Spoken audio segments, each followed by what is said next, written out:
back on the Troublesome Triumph. Just a recap of what we did. First thing, as I said in the last video, no spring in the pressure release valve. Replace that. Put new big end bolts in. New shells because it was seized on one but didn't damage the crank. Main bearing.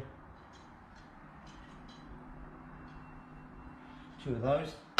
Timing side, drive side. We put it on the rollers and I couldn't get any oil pressure because I missed the oil pump. So, you missed the oil pump. But, if you look at this, looks brand new. So an easy miss, it doesn't work, believe it or not. Doesn't work. I told him to change the oil pump. What's an oil pump?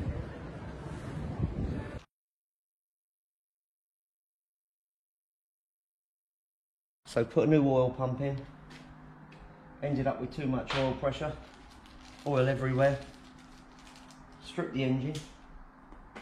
And found on the sludge track they hadn't cleared it out properly. They'd cleaned one side of it but didn't take the tube out and clean the inside.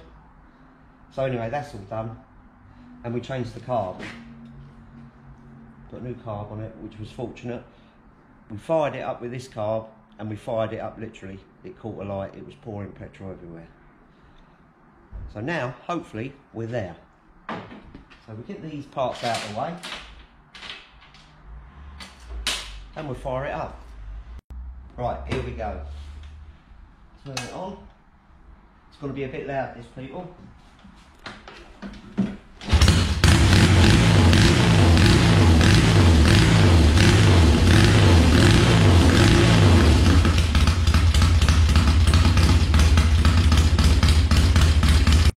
So there it is, finished. One more little job.